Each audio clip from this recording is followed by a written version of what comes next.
Shalom, this is Shira Sherbo coming to you from Sfat, Israel. So, do you think this is a world where what you see is what you get?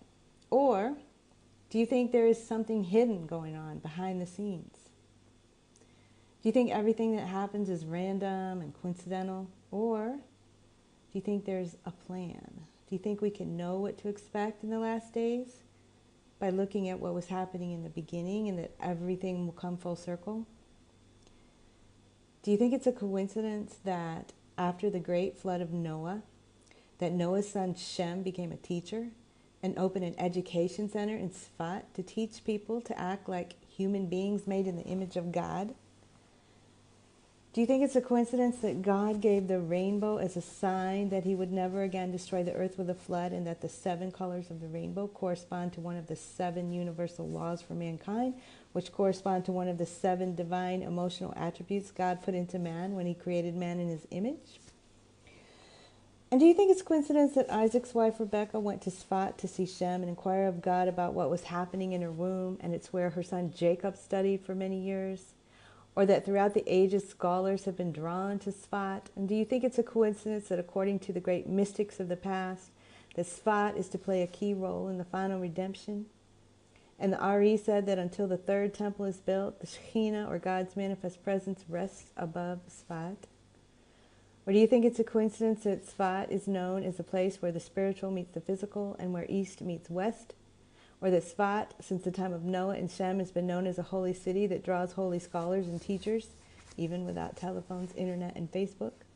And it's the place where secrets about God and his plan for the world are made known to all mankind, and that the first printing press in the Middle East was set up in Sfat, and the first Hebrew book to be printed in Israel was published in Sfat? Do you think it's a coincidence that Shem's descendants are Abraham, Isaac, and Israel, and that Shem's descendants were appointed to teach the nations the 7 universal laws, to be a light to the nations, and that Shem's descendants have been kept alive throughout history against all odds? Do you think it's a coincidence that Israel became a state in 1948 and that she hasn't been blown off the map by now? Have you seen the map? Do you think it's a coincidence that the internet was invented in these last days and that information travels freely over the world as waters cover the sea, and that in the 1980s, the Rebbe, Rabbi Menachem Mendel Schneerson, described technology as a facilitator for the Messianic era? And he talked about how communication technologies allow us to spread wisdom rapidly, and he told his followers it's time to start spreading the 7 universal laws of Noah. Do you think it is a coincidence that there is a Noahide Center now open in Sfat for such a time as this, when according to Deuteronomy 4, 6, and 7, that all the peoples of the earth will recognize Israel as the great nation full of wisdom and understanding? And do you think it's a coincidence that you are hearing this right now?